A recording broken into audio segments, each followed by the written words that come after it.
Hallo und willkommen zurück bei «Höre mal». Die Folge kommt einen Tag zu spät online, ich weiss, es tut mir leid, aber es hat einfach irgendwie es ist nicht aufgegangen miteinander. Und ja, eben, ich will euch ja keine halbpatzige Podcast-Folge, halbpatzige Podcast-Folge aufladen, darum, ja, kann es öfters mal sein. Hoffentlich natürlich nicht, aber es kann natürlich sein, eben, dass sich mal etwas verspätet oder etwas ausfällt oder so. Wir sind ja da nicht höchst professionell, es ist ja immer noch einfach nur etwas zum Spass und zum Vergnügen von uns allen. Ich hoffe, ihr seid mir nicht böse, aber ich glaube es eigentlich nicht. Die meisten, nein nicht die meisten, aber ein paar folgen ja am «Höre mal» Account auf Insta und dort hat man es natürlich im Voraus gewusst, dass keine Folge kommt, oder? Also, ja... You gotta make sure you don't miss the news and follow the «Höre mal» Account. Ja, über was will ich heute reden? Über Veränderung. Ist das gut? Ist das schlecht? Was bringt es uns? Was habe ich so daraus gelernt? Wieso rede ich genau über das Thema? Es ist irgendwie etwas, wo uns alle fucking das Leben lang verfolgt. Aber bei mir irgendwie spezifisch ist das Gefühl, Alter, es hat so viele Veränderungen gegeben in meinem Leben. Und wenn ich so Gleichaltrige anschaue, bin ich so neidisch zum Teil, weil ich denke, Alter, du Pisser, bist seit der Primar mit genau den gleichen Leuten befreundet und ich habe irgendwie schon 4-mal oder so fucking Wohnort gewechselt, habe immer andere Kollegen müssen finden. Und ich glaube, das war für mich einfach so schwierig gewesen, so die gezwungene Veränderung. Es ist nicht so aus Eigeninitiative passiert, so, ich glaube, ich will jetzt andere Kollegen haben, sondern so, okay, du musst jetzt umziehen und jetzt musst du halt neue Kollegen suchen, wisst ihr, was ich meine? Darum, ich glaube, es gibt eben so verschiedene Arten von Veränderungen und je nachdem, welche die so bereicht, ist es halt einfacher oder schwieriger, damit umzugehen. Und ja, darum habe ich gedacht, ich rede heute einfach mal über das. Zudem aber natürlich später. Zuerst gibt es mal noch ein Live-Update, was habe ich zu erzählen? Ja, mir geht es auf jeden Fall immer noch, wie auch letzte Woche, besser als in der Krisensitzung-Folge. Alle fangen so an zu posten auf TikTok und so, ja, Summer's ending, dass jetzt der Herbst kommt und so. Ich bin überhaupt noch nicht in Herbststimmung. Bro, es sind irgendwie 40 Grad draussen. Ich gehe noch in die Ferien. Anfang. Bro, heute kann ich nicht reden. Anfang September bin ich noch in Südfrankreich. Let me know, ob ihr von dort gerne Videos hättet. Weil ich weiss nicht, ich bin so ein bisschen zwiegespalten. Ich will halt nicht den Leuten so... Und Alter Bro, was schaut der bei mir da ins fucking Fenster rein? Gang weg. So ein oben-ohne-Dude in meinem Alter. Läuft einfach vorbei und schaut rein. Gang weg. Gang weg. Ich schwöre euch, wenn er nicht weggeht, ich zeige ihm den Mittelfinger. So, jetzt ist er weg. Vielleicht kommt er nochmal. Nein, weil ich will nicht so die sein, die das Leute so unter die Nase reibt. So am Anfang vom September, niemand hat mehr Ferien, außer Studenten. Zum Teil nicht mal mehr Studenten. Ich weiss nicht, ob das dann so falsch ankommt und dann so, ja, die scheiß Influencer und so. Darum keine Ahnung, let me know. Ich bin so ein bisschen mehr am Überlegen, im Moment auch, was ich für Content machen will. Darum vielleicht genau auch das Thema Veränderungen, weil ich das Gefühl, ich habe mich wieder ein bisschen verändert. Oder bin mich halt logischerweise stetig am Verändern, aber jetzt gerade fällt es mir ein bisschen auf. Und das ist als Content Creator natürlich auch immer so ein bisschen die Frage, okay, was mache ich jetzt mit meinem Content? Weil man will sich selber ja irgendwie, oder dem, was die Leute toll finden, auch treu bleiben. Und aus irgendeinem Grund ist es ja gut angekommen. Und wenn du dich dann veränderst, ist es so ein bisschen, wird das immer noch Anklang finden? Werden die Leute das scheiße oder gut finden? Weil es ist immer, also logisch, so, du machst ja nicht alles nur, damit es den Leuten gefällt. Aber du musst ja schon schauen, keine Ahnung, ich will ja nicht, dass nachher alle meine Kommentare voll sind mit «Alter, was ist jetzt plötzlich so anders? Ist das alles fake gewesen?» Bla bla bla, so. Und das sieht man halt oft bei anderen und darum ist es, glaube ich, ein bisschen scary, um das selber zu machen, wenn man selber merkt. Also, oh mein Gott, das ist richtig kompliziert gerade. Ich sehe einfach, wie bei anderen Personen, also auch grösseren, vor allem so die Deutschen und so, wie bei denen immer rumgefickt wird, sobald sie ein bisschen etwas anderes machen und so. Ich hoffe, das ist bei uns jetzt einfach mal nicht so. Bei mir ist jetzt so ein bisschen das Thema, für mich selber, ich habe mit niemandem über das geredet, eigentlich so wirklich. Darum, falls du zuhörst und mich kennst, sorry, ich habe einfach for real mit niemandem darüber geredet. Aber ich habe das Gefühl, es ist so ein bisschen Zeit, um ein bisschen wie erwachsener werden in meinem Content. Also jetzt vor allem eben im kurzförmigen Content. Ich meine, so im Podcast und so bin ich ja rede ja über ernste Themen und so. Aber so das hure Hyperaktive und so bin ich ja, aber es schießt mich irgendwie selber an zum Schauen, mittlerweile. Und ich will ja nicht etwas posten, das mich selber anschießt. So, ich weiss, Leute finden es lustig und funny und ich verstehe es auch. Und bei anderen finde ich das auch cool, aber bei mir selber bin ich mittlerweile so, Bro, das ist irgendwie ein bisschen peinlich. Und ich will mich nicht schämen für meinen Content. Aber ich will auch nicht, ich bin ja trotzdem so und das ist hure schwierig. Ich kann nicht so zum Beauty-Make-up-Girlie werden, so, hallo Leute, heute zeige ich euch. So bin ich auch nicht. Ich muss jetzt mein Mittelding finden und vielleicht ist es der eine oder andere Person aufgefallen, dass ich nicht mega viel poste in letzter Zeit, also so videomäßig, so Stories und so poste ich ja gleich viel. Aber es ist einfach, weil ich gerade probiere herauszufinden, was so mein Vibe ist im Moment und was ich gerne machen würde und was ich auch gerne bei anderen schaue. Darum bin ich ein bisschen am Inspiration sammeln und aufschreiben und so. Wir können gerne auch zukommen lassen, was ihr dazu denkt. Das würde mir wahrscheinlich sehr helfen. Ja, genau. Darum, das war eigentlich auch der Leitgedanke, wieso ich auf das Thema Veränderungen gekommen bin, weil mir einfach wirklich, eben, wie ich schon gesagt habe, hure auffällt, dass ich jetzt wirklich in so einem Stadium bin, wo ich so zurückschaue und denke, Alter, früher bin ich schon hure anders gewesen. Und ich habe mit meinem Freund darüber geredet, das ist crazy, wir sind jetzt in einem Alter, wo du wahrscheinlich, und auch mit meiner Mami habe ich darüber geredet und sie hat agreed, was auch irgendwie scary ist. Ich denke, sie sagt dann so, nein, aber wartet, let me tell you my point. Dass wir jetzt in einem Alter sind, wo sich alles ein bisschen festigt und ich glaube, du bist mit 30 nicht viel anders im Kopf oder vom Mindset oder von was du mit dir machen lässt und wie du andere Leute behandelst als mit 20 und so weiter und so fort. Also es festigt sich jetzt alles und die Sachen, die man jetzt macht, sind so definierend für wie du später bist und das ist hure scary, um daran zu denken. Also falls ihr noch ein bisschen jünger sind, chillt, bei euch ist das noch nicht so und falls ihr in meinem Alter sind, willkommen im Club. Und falls ihr älter sind, let me know, ob ihr for real low-key so sind, wie als ihr 20 sind. Ich glaube eben schon. Es ist jetzt alle Erwachsenen sagen auch so, ja Bro, du wirst nie richtig erwachsen. Das ist einfach ein fucking Mythos. Niemand hat das Leben im Griff und so, bla bla. Und ja, das ist mir jetzt einfach aufgefallen. Was mir auf jeden Fall an mir selber aufgefallen ist, als ich so ein bisschen reflektiert habe, ist, dass weil ich eben genau so viele Veränderungen erlebt habe, wo ich wie nichts damit zu tun hatte. Also, ich habe nichts zu sagen in dem Sinn. Es ist einfach, ich musste Schule wechseln, ich musste umziehen, so in dem Sinn.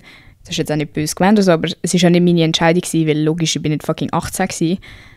Oder auch familiär, so, meine Eltern sind auseinandergegangen, das war nicht meine Entscheidung gewesen, bla bla bla, Familie hat sich verändert, irgendwelche Dynamiken haben sich verändert, Leute sind weggegangen, Leute sind gekommen, das ist alles Zeug, das erlebst du einfach und musst irgendwie dann lernen, damit klarzukommen. Und ich glaube, weil das bei mir so viel war und ich sowieso hure sensibel bin und einfach nicht gut klarkomme mit Sachen, die ich nicht kontrollieren kann, habe ich dann so angefangen, fest an meine Sachen, die ich kontrollieren kann, festzuklammern oder probiere das auch sehr fest in meinen Beziehungen zu Menschen. Also jetzt nicht romantisch nur, sondern allgemein, mich stresst es extrem, wenn ich eine kleine Veränderung wahrnehme, weil ich das Gefühl habe, okay, jetzt verändert sich gerade alles. Oder irgendwie, ich trinke jeden Morgen das gleiche Getränk und frisst die gleiche Regel, weil das ist wenigstens das, was ich beeinflussen kann. Oder ich mache einfach gerne die gleichen 3 Sachen und chill mit den gleichen 2 Leuten, weil dann weiss ich, wie es ablaufen wird und es kommen keine Überraschungen und eben, ich bin auch überhaupt nicht gut im spontan sein oder irgendwie Pläne absagen oder kurzfristig neu machen oder einfach alles, was so ein bisschen ungewiss ist, gefällt mir nicht. Und ich habe das Gefühl, es gibt so viele Leute, die finden das mega cool. Und ich habe das Gefühl, das ist wirklich, also jetzt kann natürlich, Bro, das ist nur eine Vermutung. Und keine Ahnung, Alter, würde ich mit jemandem Professionellem über das reden, würde die Person vielleicht sagen, nein, Bro, jedem geht es einfach so. Aber ich habe das Gefühl, ich tue wirklich abnormal fest an meine Routine festklammern. Und das ist auch irgendwie fair. Also ich finde, das hat mir schon geholfen. Und ich würde auch sagen, wenn man mit Veränderungen jetzt kämpfen hat oder zum Beispiel gerade eine sehr turbulente Zeit im Leben ist, zum Beispiel, keine Ahnung, alle deine Friends ziehen irgendwo anders an oder du bist gerade selber ausgezogen oder du bist vielleicht in einem Austauschjahr oder was auch immer. Es gibt ja so viele Sachen, die man machen kann, die dann ungewohnt und anders sind. Dann glaube ich, gibt es einem wirklich mega viel Stabilität, wenn man weiss, man hat seine paar Sachen, die man einfach macht. Zum Beispiel Leute, die joggen, die können fucking überall joggen. Das ist scheißegal, wer dabei ist, auf wer du sonst noch hören musst, wenn du gehst, mit wem du gehst, was du vorher, was du nachher machst. So, es ist scheißegal, du gehst einfach joggen. Und ich glaube, wenn man mit dem zu kämpfen hat, vielleicht so als Tipp, sucht euch Sachen aus, die ihr unabhängig von allen anderen immer machen könnt. Sei das fucking am Abend eine Serie schauen, sei das Tagebuch schreiben, sei das ein Buch lesen, sei das eben joggen oder irgendwie eine halbe Stunde einplanen, wo du einfach auf TikTok rumscrollen kannst, wo dir niemand etwas sagt, wo du niemandem antworten musst, wo einfach nur du bist und du weißt, du hast so ein bisschen deinen Safe Space. Obwohl TikTok würde ich wirklich nicht als Safe Space empfehlen. Alter, dein Hirn geht crazy mit all diesen fucking Dopamin-Ausschüttungssachen und was weiß ich was. Aber ich glaube, ihr versteht, was ich meine. Ich glaube, ganz viel von dem ganzen Tag auf Social Media von wegen Selbstbewusstsein und mit sich selber klarkommen und so, heisst ja immer eben, du musst etwas für dich selber aufbauen, du musst allein klarkommen. Und das stimmt for real. Und es gibt dir so viel Sicherheit, auch einfach mit dir selber okay zu sein, im Reinen zu sein. Und eben, jetzt abgesehen von diesen Routinen und so, die ich erwähnt habe, was du machen kannst, oder so, einfach etwas, was dir auch immer eine Freude macht. Zum Beispiel für mich, Bro, ich weiss, ein Red Bull trinken ist theoretisch nicht gesund für mich. Aber es gibt mir jeden Tag, wenn ich tue das so timen, ich überlege mir, wann ist der beste Zeitpunkt, um mein fucking Red Bull zu trinken, weil es mir einfach eine Freude macht. Dann hocke ich an, trinke 10 Minuten das scheiß Red Bull und habe eine scheiß Freude, auch wenn es verzuckert Taurin ist. Wisst ihr, was ich meine? Es ist scheißegal. Hast genau gleich mit dem scheiß TikTok so, okay, wir wissen alle, es ist Zeitverschwendung, aber irgendwie hast du gleich eine gute Zeit, oder wenn du irgendwie eine Serie durchsuchst. Es sind alles Fake-Leute, du hast nichts mit denen in echt zu tun, es sind nicht deine Kollegen, auch wenn du mega verliebt bist in die Figuren. Du verschwendest deine Zeit, die Serie wird irgendwann vorbei sein, aber du hast trotzdem eine gute Zeit gehabt. So. Und wenn du einfach alles so Sachen machst, wo zu der Realisation beitragen, dass du allein klarkommst, wirst du auch irgendwie offener sein für die Idee, dass nicht immer alles so bleiben muss, wie es ist. Wisst ihr, was ich meine? Also für mich ist halt der Gedanke sehr schwierig, zu wissen, es könnte sich alles verändern. Auch wenn gerade gar nichts sich am Verändern ist, in meinem Kopf läuft. Aber was, wenn es sich jetzt verändert? Was ist, wenn übermorgen alle meine Kollegen sagen, sie wollen nicht mit mir befreundet sein? Was ist, wenn übermorgen mein Freund mit mir Schluss macht? Oder übermorgen rauskommt, dass er mich betrogen hat? Oder übermorgen meine Mami plötzlich verstirbt? Wisst ihr, so Sachen. Ich glaube, das ist wirklich abnormal, dass ich mir so viel Sorgen mache zu dem. Aber ich glaube, viele können trotzdem relaten. Wenn man zumindest weiss, man würde irgendwie allein klarkommen, weil man es auch schon probiert hat. Es gibt so viele Leute, die müssen nie allein sein, die müssen nicht allein auf die Reihe bekommen, die müssen keine Sekunde am Tag mit ihren eigenen Gedanken klarkommen. Inklusive mir. Es ist ja so einfach heutzutage, sich abzulenken und einfach wegschauen von dem. Aber wenn es dann hittet, wenn dann die Person fremd geht, wenn deine Freunde dich verlassen, wenn jemand stirbt, wenn ein Haustier stirbt zum Beispiel, dann geht die ganze Welt zusammen. Dann geht nicht nur dein Freundeskreis zusammen oder dein Familienleben. Nein, dann geht alles in dir zusammen und das wollen wir ja nicht. Darum, so das ganze Self-Confidence-Ding, das Hobbys haben, ein eigenes Leben haben, ich habe das immer so ein bisschen belächelt. Ich habe gedacht, ja Bro, chill jetzt einmal. Was willst du den ganzen Tag, ein Buch lesen allein? Aber es stimmt halt for real, es ist so banal, weil man kann es halt wie selber in die Hand nehmen und alles, was man selber in die Hand nehmen kann, wird so ein bisschen belächelt, weil es ist ja so einfach, weißt? Es ist ja so, ja, das mache ich dann schon, aber macht man es? Nein, macht man nicht, weil es ist fucking anstrengend. Es ist anstrengend und einfach zugleich. Alles, was du machen musst, ist etwas anfangen. Aber das ist so schwierig und ich weiss es und ich will auch nicht sagen so, ja, fang einfach mal an, jeden Tag joggen, Bro, mache ich das selber? Nein. Aber so einfach vielleicht mehr so, dass man im Kopf wieder mal hat oder dass es dir wieder mal jemand gesagt hat und auch, dass ich wieder mal selber daran gedacht habe, denke ich, ist wichtig. So, du kannst etwas ändern und du kannst für dich selber etwas machen und du kannst quasi Prävention betreiben, dass mal, falls etwas passiert, was wir ja alle hoffen, dass es nicht passiert, aber falls etwas passiert, wo eine grosse Veränderung darstellen wird in deinem Leben, wo du nicht damit klarkommen kannst, bist du vorbereitet in dem Sinn, dass du für dich selber da bist. Wir müssen lernen, für uns selber da sein. Wir warten immer darauf, dass alle anderen für uns da sind und ja, irgendjemand wird dann schon für mich da sein und mich retten und mit mir reden und irgendwie mich ablenken. Aber was, wenn eines Tages niemand da ist? Was machst du dann? Dann hasst du dich selber, weil du irgendwie nicht dir die Zeit genommen hast, dich selber cool zu finden und versinkst im Selbstmitleid oder im Loch und kommst irgendwie nicht mehr raus. Darum, das wollen wir nicht. Ich denke auch jetzt gerade in dieser Zeit, ihr redet ja oft darüber, so in meinem Alter, was weiß ich. Fühlt euch auch angesprochen, wenn ihr nicht in meinem Alter seid, aber ich sage das sehr oft. In meinem Alter ist es auch so, es passiert gerade so viel, wo unvorhersehbar ist. Oder zum Beispiel Sachen, wo man das Leben lang sich vorgestellt hat. Ganz viele Leute zum Beispiel sind gerade der NC, also der Numerus Clausus, am Schreiben. Und sie haben das ganze Leben gedacht, hey, ich will Tierärztin werden oder ich will, weiß doch auch nicht, irgendeine Ärztin werden. Und dann klappt es nicht. Und dann schreibst du den scheiß NC nochmal und es klappt einfach nicht. Irgendwann, entweder probierst du es 100-mal, fair, hure cool, oder viele Leute müssen dann halt auch damit klarkommen, okay, vielleicht werde ich nicht genau das machen, was ich mir das ganze Leben vorgestellt habe. Jetzt gerade eben mit diesen ganzen Sachen, die ich vorher gesagt habe, dass wir gerade so viele definierende Sachen machen für unser Leben, muss man auch damit klarkommen, dass ein paar Pläne einfach nicht so rauskommen werden, wie wir sie uns vorgestellt haben. Genau gleich bei mir. Hätte ich jemals in meinem Leben gedacht, dass ich mein Geld verdienen werde mit Social Media? Nein. Ich habe gedacht, ich werde fucking, was habe ich am Anfang gedacht? Bäuerin, dann Coiffeuse, dann, wisst ihr, was ich meine? So, man weiss es nie und das ist ja das Coole daran, was wir oft vergessen, weil eben Veränderungen sind unheimlich, aber sie sind auch fucking cool. Du hast so viele Chancen auf etwas Neues und etwas Besseres und etwas Cooleres, genau gleich, wenn du zum Beispiel betrogen wirst. Es ist scheiße, es fühlt sich scheiße an, du hast so ein grusiges Gefühl im Bauch und im Kopf und überall die ganze Zeit und du fragst dich, wie dumm du hättest können sein, bla bla.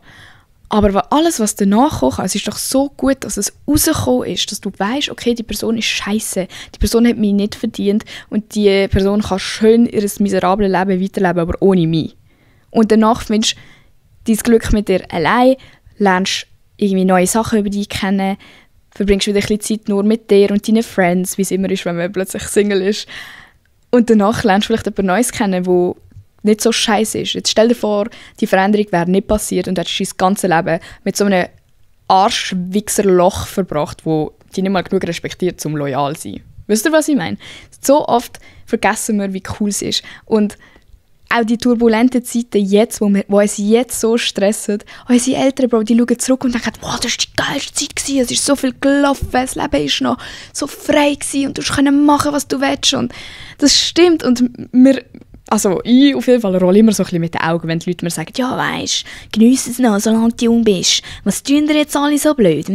Das ist so Social Media, plötzlich sind die so verkrampft. Denke mir, Bro, hab die Fresse, du bist noch nie in meinem Leben gewesen und hast gesehen, wie schlimm es ist. Aber doch sind sie haben alle auch ihre Jugendzeit erlebt. Und ich glaube, wir geben ihnen nicht genug Credit dafür, dass es wirklich, so blöd wie es klingt, glaube schon eine entspanntere Zeit war.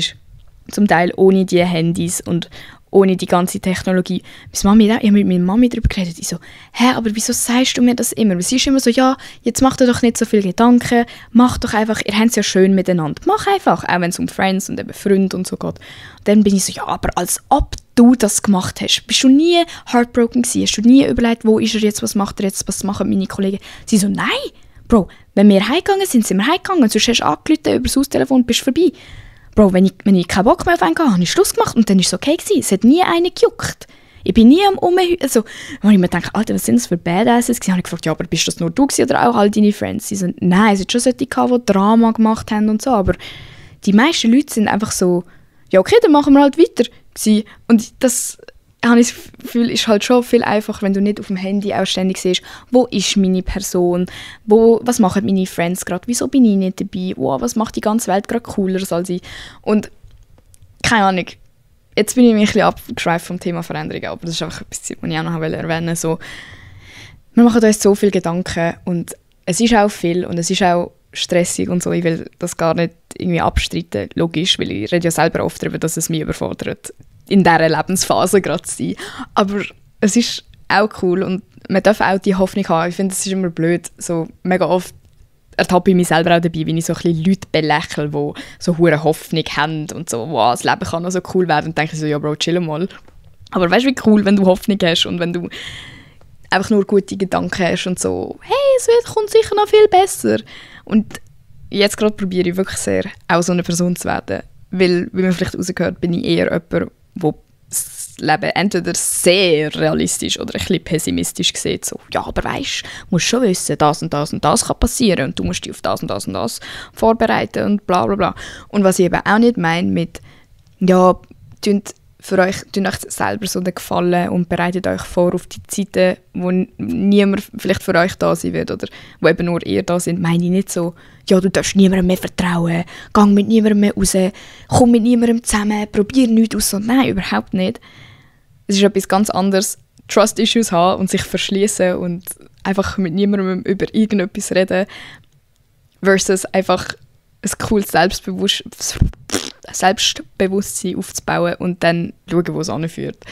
Ja, das sind jetzt so ein bisschen meine Krusi-Musi Motivational Thoughts vom Tag gewesen. Und was, glaube ich, auch ganz viele von uns vergessen, ist, dass man auch mal einfach stolz sein kann auf den Punkt, wo man ist. Also ich meine, eben, wir sind jung. Wir können noch nicht so viel von uns selber behaupten.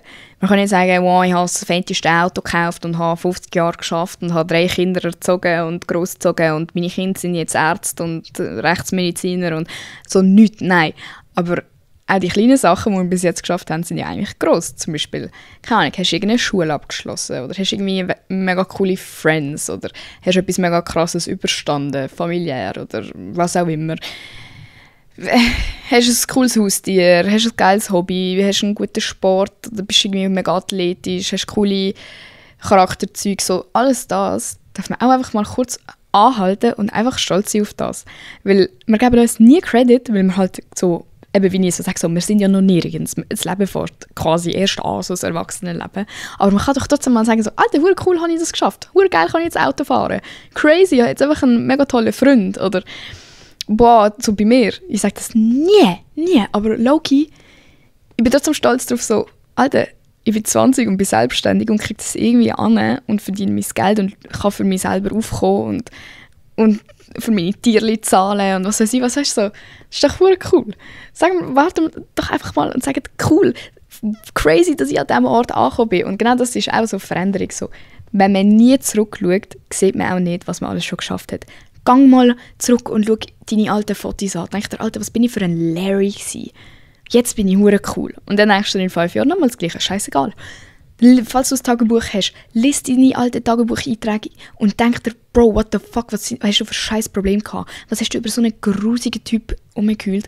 Und jetzt schaust du ihn an und er ist irgendwo versifft in einem Loch am Hocken. So Sachen zeigen dir, wie weit du gekommen bist. Und wir vergessen, glaube ich, sehr oft zurückschauen und einfach dankbar sein und stolz sein, weil eben, es wird so in unserer Kultur so verpönt, wenn du stolz bist. Nein, du bist arrogant und abgehoben. Nein, überhaupt nicht. Du weißt einfach, was du selber erreicht hast und bist stolz drauf. Du musst es auch nicht umposaunen. Schreib es dir irgendwo auf in deinen Notizen, damit du es auch vor deinen Augen hast, weil es ist so einfach, wieder zu vergessen. Ja, und ich glaube, das einfach alles vor Augen zu haben, hilft irgendwie auch motiviert zu bleiben und zu sehen, ah ja, ich kann ja etwas und ich habe ja schon Sachen erreicht. Dann stell dir mal vor, was ich in 5 Jahren geschafft habe. So ein bisschen dein eigenes Potenzial sehen. Und was ich euch auch ans Herz legen will, was ja ich eigentlich auch viel zu oft mache, ist so schlecht über mich reden. Hört auf, schlecht über euch selber reden. Es reden genug Leute schlecht über euch. Es tun euch genug Leute unterschätzen, abmachen, was weiß ich was. Und vor allem macht es nicht bei Leuten, die ihr noch nicht gut kennt. Bei deinen engsten Kollegen, okay, sagst halt mal, Bro, ich bin hure scheiße in dem und dem und dem und dem. Aber wenn du Leute neu kennenlernst und sagst, hey, ich bin im Fall hure scheiße und was denken eigentlich die Leute von dir? Dass sie auch so über dich reden können. So wie du mit dir selber umgehst, werden andere Leute auch mit dir umgehen. Und passend zum Thema Veränderung, verändert das mal, Alter, wenn ihr das noch macht. Und ich auch, ich muss auch ein bisschen an dem arbeiten. So. Es manifestiert sich for real in deinem Hirn, wenn du dir die ganze Zeit einredest, oh, ich kann das nicht, nein, ich kann nicht, so genau wie ich sage, oh, ich kann irgendwie nicht spontan sein. Hast du das Gefühl, dann wird ich irgendwann die Fähigkeit besitzen, spontan zu sein? Nein, weil ich rede es mir ja selber ein. Und wahrscheinlich aus einem Grund, weil ich auch gar nicht spontan sein will. So, ist ja viel einfacher, einfach zu sagen, nein, ich kann das nicht. Und dann muss man es nicht machen und nicht probieren und nichts investieren. Aber sind wir ehrlich, die wenigsten Leute können von heute auf morgen irgendetwas. Also sind wir uns das einfach mal bewusst. Und wenn wir etwas erreichen wollen, dann hören wir bitte auf mit dem, ich kann das nicht und nein, ich bin so scheiße. Also fair, wenn du es nicht erreichen willst, dann mach das. Aber wenn du low-key denkst, so, eigentlich würde ich es schon gerne schaffen, dann hör auf, so mit dir selber reden. Dann sagst du, ja, ich schaffe das sicher. Und dann machst du es aber auch. Und dann investierst du die Zeit. Und was vielleicht auch wichtig zu erwähnen ist, dass man auch Veränderungen bei seinen Mitmenschen tolerieren muss. Es ist schwierig, Weil ich glaube, die meisten von uns sehen es sofort als Angriff oder irgendwie ein schlechtes Zeichen. Eben zum Beispiel, jemand meldet sich weniger oder so. Dann denkst du halt, oh, die Person hat mich nicht mehr gern. Aber vielleicht ist in Realität die Person einfach mega busy und baut sich gerade etwas mega Cooles auf im Leben und du kannst dich auch einfach für die Person freuen und sagen, hey, ja gut, dann melde dich, wenn du Zeit hast. Und dann meldet sich die Person. Und zwar, weil sie dich nicht hasst und an dich denkt und dich gerne hat, aber einfach selber ein eigenes Leben hat. Oder, oh, was, jetzt will sie irgendwie die und die Ausbildung machen. Was hat sie das Gefühl, was das bringt? Nein, freu dich doch einfach. Die Person hat etwas gefunden, das ihr gefällt, was sie gerne machen würde. Hure cool, hure geil. Oh, jetzt fällt die auch mit Social Media an. Was hat die das Gefühl? Bro, hure geil, die hat hure Big Balls, um etwas im Internet zu posten. Wisst ihr, was ich meine? So, je mehr negative Energie man rausschickt, und eben, ich nehme mich nie von dem aus. Ich bin da am Reden, als wäre ich Gott, aber ich mache das alles selber auch. Ich sage nur, mir ist es bewusst und ich will das gerne weitergeben, so, dass wir ein bisschen darüber reden, oder? Also, verstehe mich nicht falsch. Aber je mehr negative Energie man rausschickt, desto mehr kommt auch zurück. Was bringt es dir, wenn du schlecht redest über diese Leute? Sie werden es nicht mitbekommen, oder vielleicht schon, und werden sogar noch verletzt sein, aber so, alles, was du machst, ist dir selber einen schlechten Vibe geben. Anstatt die Zeit zu verwenden, um irgendwie etwas Gutes zu machen, dich gut zu fühlen, dir über dich selber Gedanken machen. Ich glaube, das ist ein sehr guter Coping-Mechanismus von uns allen. Einfach so viel über andere Leute zu reden, bis wir uns nicht mit uns selber befassen müssen. Aber sind wir ehrlich, das macht niemand glücklicher, das bringt nichts, das fühlt sich scheiße an. Am Schluss des Tages denkst du, Bro, ich habe heute einfach hart nichts erreicht. Und es fühlt sich echt cool an, wenn du ins Bett gehen kannst und dir denkst, oh, heute habe ich verdammt viel gemacht, cool. Und anknüpft vielleicht an die letzte Folge, wo ich ja von Red Flags in Freundschaften rede, denke ich, zu Veränderungen gehört auch immer eben so das soziale Umfeld und so. Und es ist im Fall okay, wenn du merkst, du passst nicht mehr in dein Umfeld oder dein Umfeld passt nicht mehr zu dir. Oder vielleicht auch in Beziehungen. Mega viel schreiben mir, hey, irgendwie habe ich das Gefühl, ich bin nicht mehr so verliebt und denkst, das ist normal oder sollte das so sein oder ist es einfach nach einem halben Jahr so? Nein, Leute, ihr müsst euch wohlfühlen in eurem Umfeld. Ihr müsst Freude haben, ihr müsst euch freuen. Alles andere ist fucking Bullshit. Schon klar, es wird nie so sein wie in den Film und bla bla bla. Aber du hast das Recht darauf, mit jemandem zusammen zu sein oder mit jemandem befreundet zu sein, wo du dich von Herzen freuen kannst, die Person zu sehen. Logisch nicht jeden Tag. Und amigs nerven die Leute auch. Und amigs willst du sie nicht sehen und amigs bist du hässig und amigs hat man Streit. Das ist alles normal. Aber im Großen und Ganzen muss das Gute das Schlechte überwiegen. Und sonst lohnt es sich nicht für dich. Sonst hast du einfach einen Anschiss auf alles. Und es gibt genug im Leben, wo man einen Anschiss drauf hat. Du solltest wenigstens das Recht haben, dir die Leute auszusuchen, mit denen du dich umgehst und wo die auch extrem beeinflussen werden. Also es ist ja fucking bewiesen, dass you are who you surround yourself with. Und ich merke das wirklich extrem auch bei mir selber.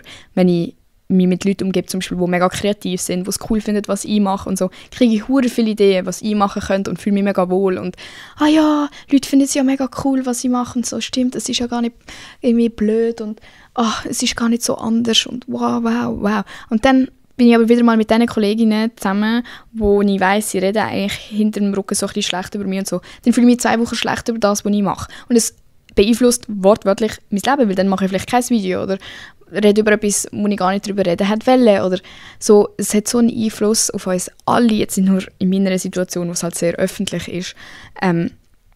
Und ja, ich denke, es ist einfach wichtig, dass man irgendwann auch die Initiative ergreift für sich selber und einen Schlussstrich zieht, wenn man findet, es lohnt sich nicht mehr.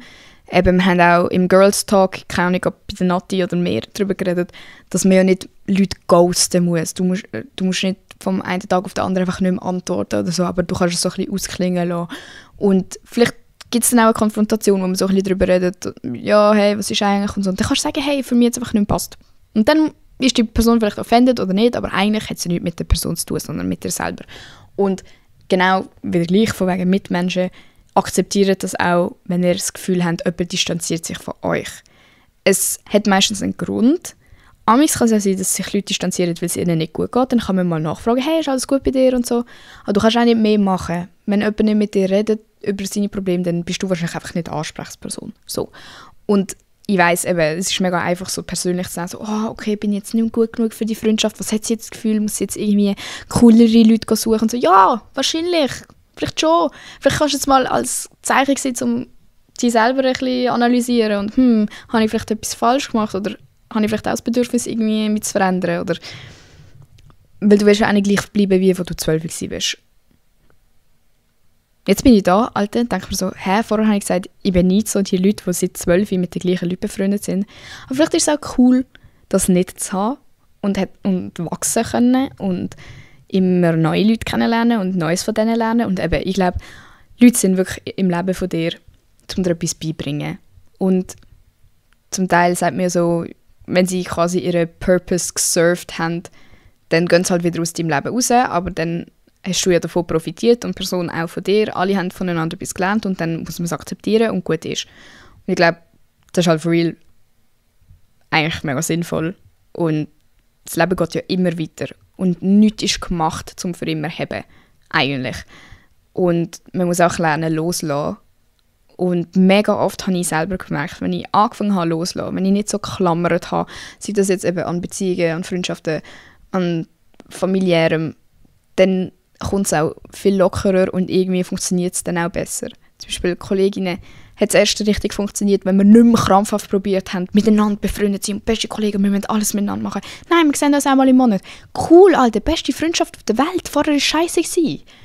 Oder wenn du mit jemandem zusammen bist, so, Bro, hast du das Gefühl, jemand will mit dir chillen, wenn du so hinterher säckelst wie ein kleiner Hund? Was machst du, wenn jemand dir hinterher säckelt? Weiter säckeln, es ist unheimlich, du säckelst. Säckelst, habe ich gesagt. Darum lernen loslassen, lernen akzeptieren. Ich glaube, das gehört alles zur Veränderung dazu. Es ist mega schwierig und logischerweise weiss ich auch nicht ganz, wie man das alles erreicht und so, aber eben, ich glaube, der Main-Punkt von dem Ganzen ist eher, dass man mal darüber geredet hat und so ein bisschen, wie sagt man dem, ich weiß nicht, wie man dem auf Deutsch sagt, aber so plant the seed, oder ich habe jetzt the seed geplantet und was wir alle daraus machen, ist uns überlassen, aber ja, ich denke, es geht verdammt verloren in dieser ganzen Schnelllebigkeit und wow, es geht alles so schnell und ja, wir haben gar keine Zeit, um darüber nachzudenken. Bro, doch, nimm dir mal kurz die Zeit, denk darüber nach, reflektier ein bisschen, schreib es dir ein bisschen auf, schäm dich für dein saure Tagebuch, schau alte Chats an, denk dir, Bro, was bin ich für ein Opfer gewesen, wie habe ich geschrieben, cool, jetzt bin ich cool. Schau dir alte Insta-Stories von dir selber an im Archiv, glaub mir, das ist sehr painful. Schau dir alte Insta-Beiträge an. Es gibt so viele Möglichkeiten, um zu sehen, wie du gewachsen bist. Und jetzt nimmst du mal die Zeit, die ich da gelabert habe, oder nachdem ich gelabert habe, und denkst mal darüber nach, dass du stolz auf dich selber bist. Danke, mach das. Ich glaube, ich habe alles gesagt, was ich sagen will. Jetzt gerade fällt mir gar nichts anderes mehr ein. Vergesst nicht, dass es fucking sexy wäre, wenn ihr den Podcast bewertet. Falls du auf YouTube dabei bist, du bist crazy, aber leave a thumbs up, man.